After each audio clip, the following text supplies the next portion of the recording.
안녕하세요. 저는 30대 중반 여자입니다. 결혼도 했지만 아이는 아직 없어요. 남편과 시댁에서 아이를 원해서 아직은 계획 중에 있습니다. 아직까지 아이를 가지지 않는 이유는 많이 망설여지기 때문이에요.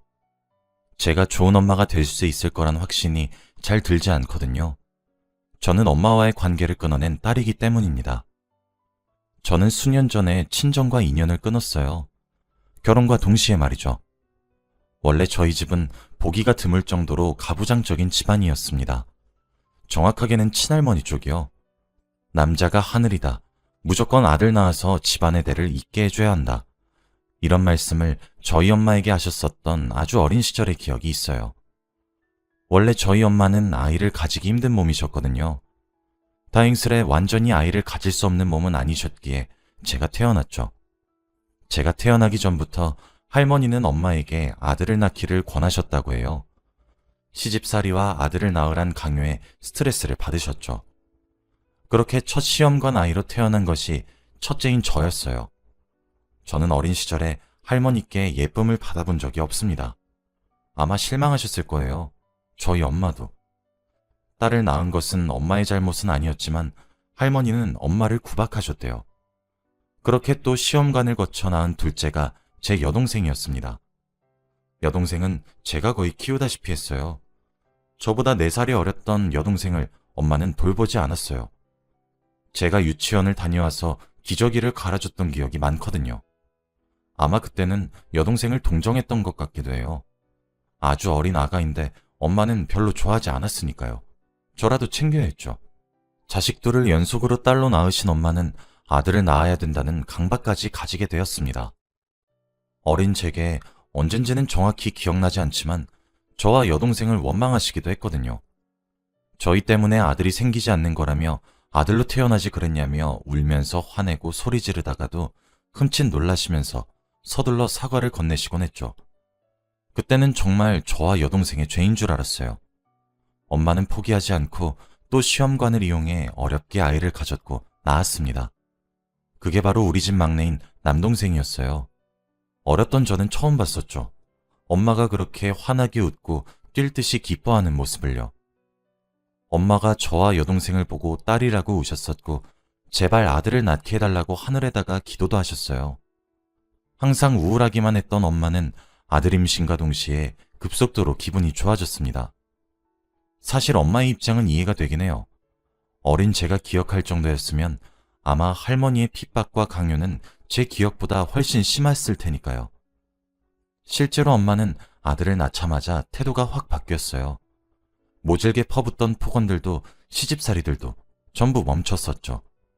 남동생이 태어나고 나서는 할머니의 재산 중에서 가지고 계셨던 건물 하나와 땅의 일부를 엄마의 명의로 돌려주셨어요. 그때부터 엄마는 남동생에게 올인하기 시작했습니다. 이것 또한 이해는 돼요. 그렇게나 핍박을 받았었고 온갖 듣기 힘든 소리들을 많이 들으시다가 아들 하나 낳고 시댁의 대우가 천지차이였으니 얼마나 아들이란 존재가 엄마에게 커다란 존재였겠어요. 엄마는 그렇게 언제인지 모를 때부터 점차 저희 삼남매를 차별하기 시작했습니다. 남동생이 유독 깍두기를 참 좋아했어요. 저희 집에는 깍두기가 마를 날이 없었죠. 매번 엄마가 직접 담궜거든요. 진밥을 싫어하는 남동생을 위해 어머닌 자주 냄비밥을 해주었습니다. 고슬고슬하게요.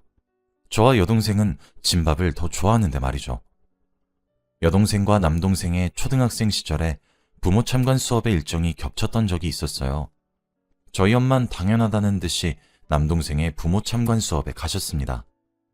제가 소풍을 가게 되었었던 날 남동생이 아프다는 이유로 저는 도시락도 없었어요. 제가 소풍을 간다는 사실도 모르셨거든요. 김밥이라도 한 줄 사 먹으라고 돈이라도 주시지도 않으셨습니다.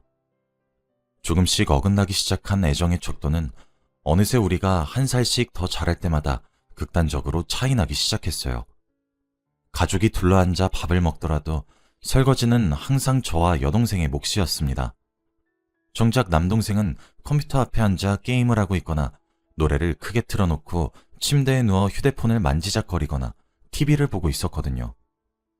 반면 저와 여동생은 방에 들어가 책상에 앉아 공부를 하곤 했어요. 저인 성적이라도 좋아야 엄마에게 칭찬을 한 번이라도 들을 수 있었거든요. 한 번은 여동생이 억울했었던 건지 엄마, 왜 자식을 차별해? 진우시켜! 라고 한번 대들었던 적이 있었습니다. 그때 여동생 때문에 집안이 한바탕 뒤집어졌어요. 제가 겨우 엄마를 뜯어말리고 여동생을 방에다가 들여보냈죠. 하루는 제가 용돈을 모아서 유명 스포츠 브랜드의 저지를 산 적이 있습니다. 남동생은 제 옷을 학교에 들고 갔다가 잃어버렸는데 그날 저녁 제게 미안하다더군요. 저는 제가 아껴 썼던 옷이기 때문에 당연히 크게 화를 냈죠. 밖에서 듣고 계신 엄마는 제 방에 쳐들어와 어디 귀한 남동생 기를 죽이고 있냐고 소리쳤습니다. 아니 엄마, 내가 잘못한 거 맞아. 누나 왜 때려? 라며 동생이 엄마를 말렸어요. 그 일이 있었던 주말 엄마는 백화점에 가서 저지를 사왔습니다. 잃어버렸던 제 것이 아니라 동생의 것을요. 누나 눈치 보지 말고 이거 입고 다니라며 동생에게 저지를 건네주는 엄마의 손을 부는 순간 아마 저는 그때 단념했던 것 같아요. 남동생이 미치도록 미웠지만 증오할 순 없었어요. 제 남동생은 또 엄청나게 착한 바보 같은 아이였거든요. 아마 남동생이 중학생이 되면서 어느샌가 깨달았던 것 같습니다. 저희 집안이 다른 집과 아주 많이 다르다는 것을요. 여동생이 엄마가 아끼셨던 화분을 깨트린 적이 있습니다. 엄만 당연하다는 듯 손부터 올리셨지만 남동생이 자기 탓이라 돌리더군요. 엄마는 남동생이 다치지 않았는지 걱정했죠. 명절에 용돈을 받는 것도 남동생만 받았었는데 어느 순간부터 자기가 받은 용돈 전부를 반으로 나누어 저와 여동생에게 줬어요. 엄마가 그렇게 싸고 들면 애가 싸가지 없기가 더 쉬울 텐데 남동생은 그러지 않았어요.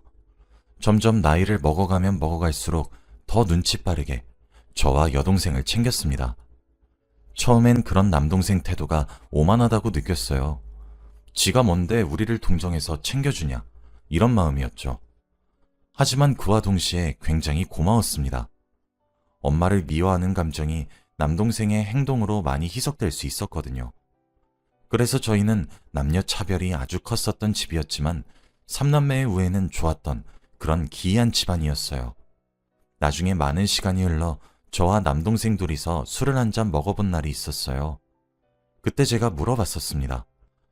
왜 나랑 여동생 잘못을 네 탓이라고 하면서 우리가 혼나지 않게 감싸주고 그랬냐면서 말이에요. 남동생이 그러더라고요. 친한 친구네 집에 간 적이 있었거든? 학생이었을 때. 근데 그냥 우리 집하고 분위기가 참 많이 다르구나 싶더라고. 솔직히 우리 엄마는 큰 누나 작은 누나 친구들이 오든 말든 내 친구들한테만 관심이 있었잖아. 근데 걔네 집은 그냥 평등하다는 생각이 진짜 많이 들었거든. 사실 나는 내가 그런 편애를 받았기 때문에 솔직하게 말하자면 몸은 되게 편했었어. 내가 편애를 받고 있다는 사실을 잘 알고 있긴 했거든.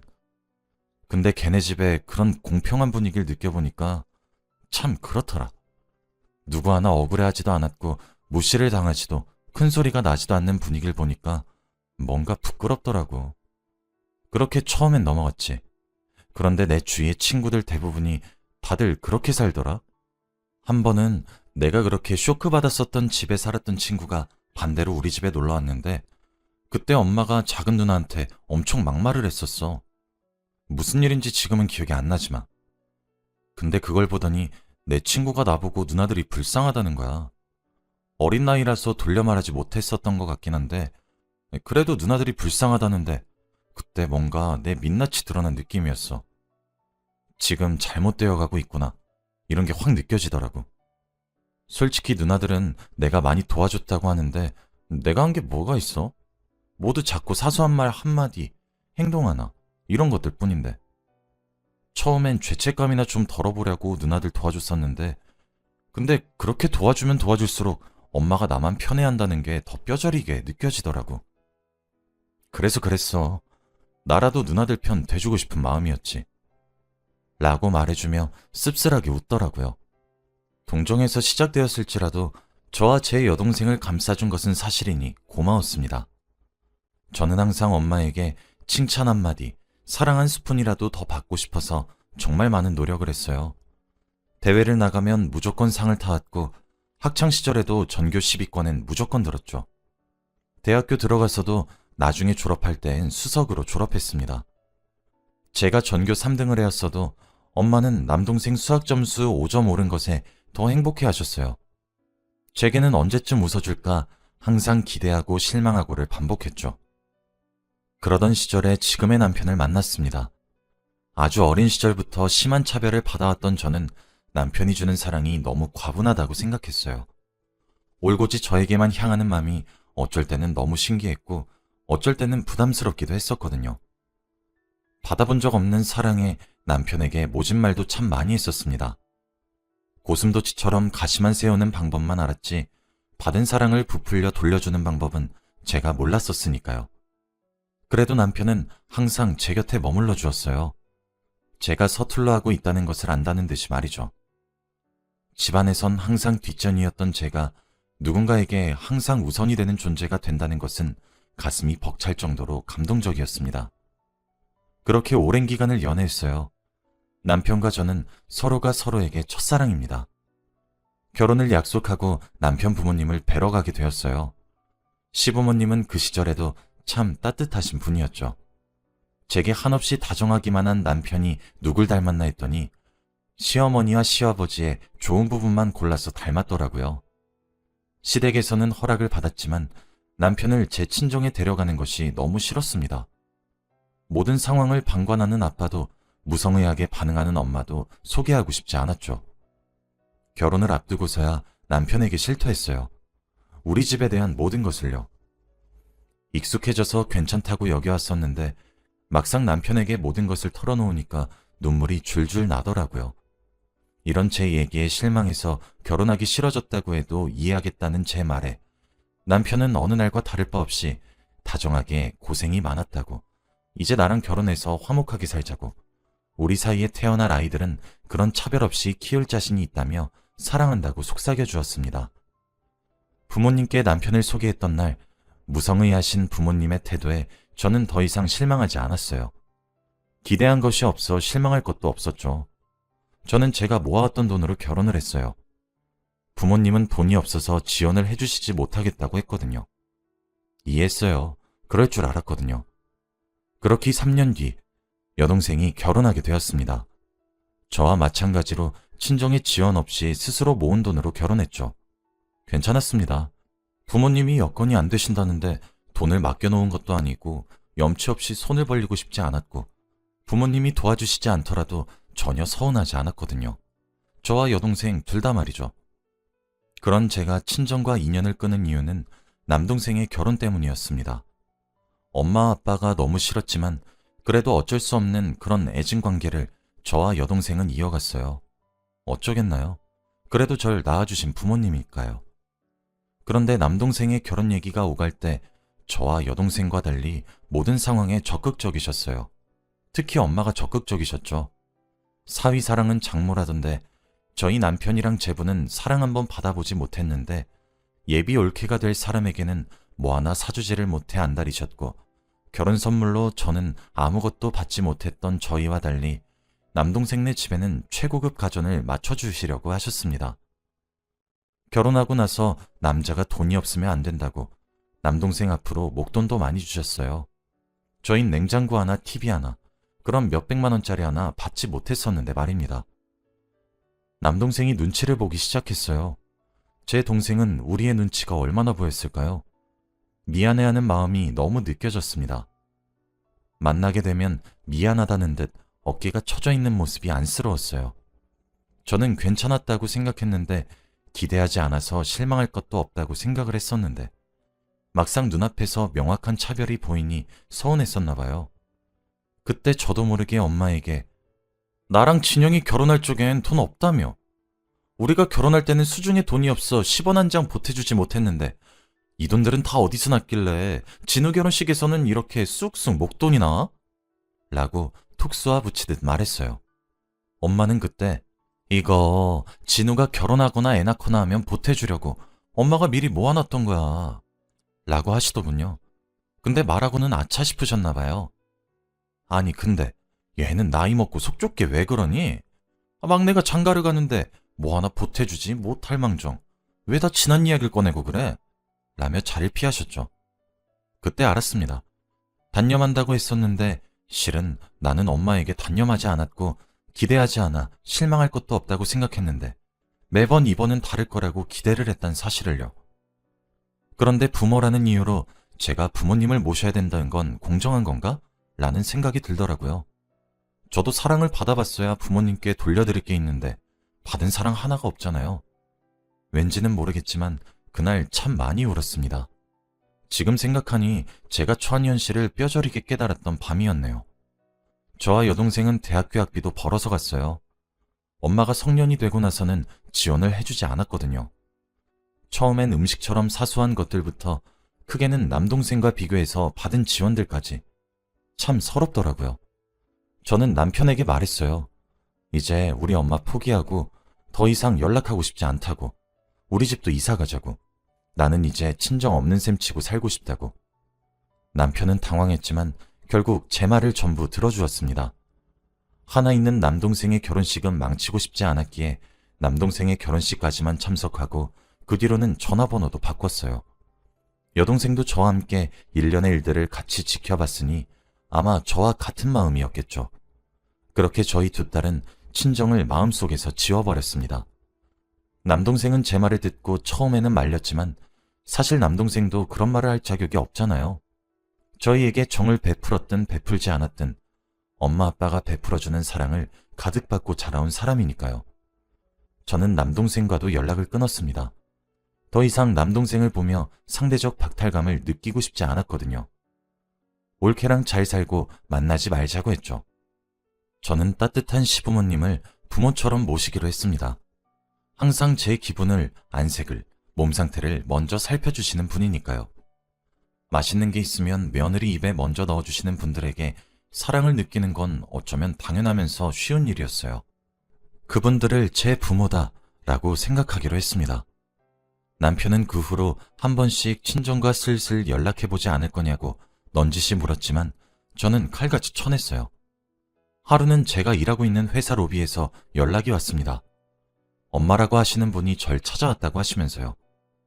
용케 딸이 다니고 있다던 회사를 알고 있었네 싶었죠. 저는 엄마가 없고 모르는 사람 같으니 돌려보내시라 했어요. 그런데 퇴근 시간까지 절 기다리시고 계시더군요.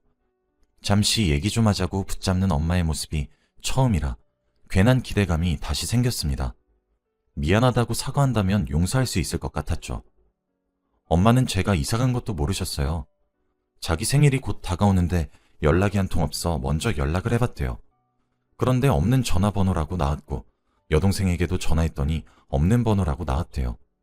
자기랑 인연을 끊으려고 하는 것이냐며 화가 나셔서 절 찾아오신 거였습니다. 저는 그날 티끌처럼 남아있던 미련마저 다 날려버렸어요. 엄마, 이제 저랑 진영이 찾지 마요.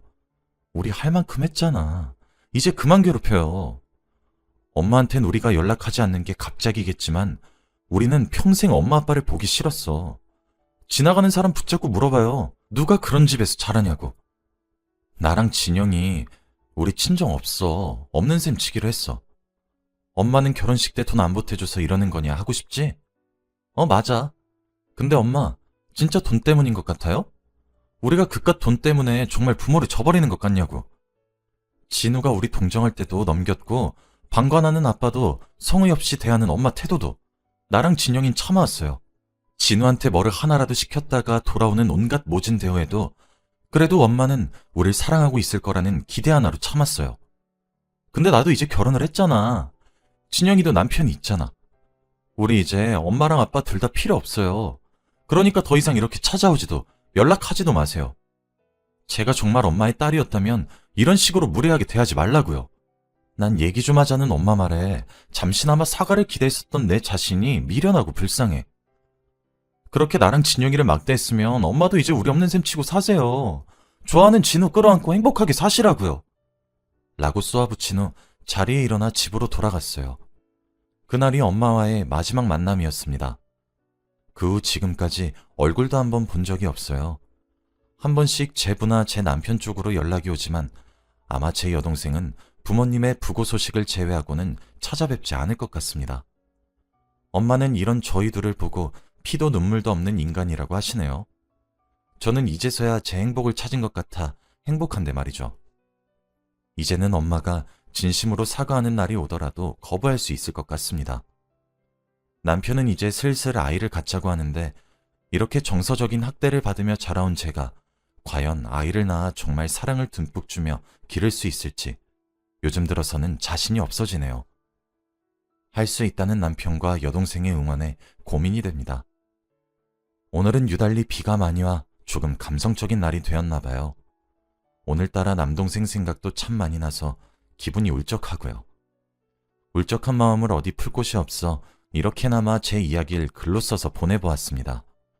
누군가 제 글을 읽고 잘 자랐다는 생각을 한 번씩 해주길 바라면서요. 정말 제가 아이를 낳아 기르게 되면 또 사연을 보낼게요.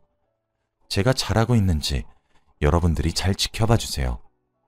하루 마무리 잘하시길 바라고 글을 읽어주셔서 감사합니다.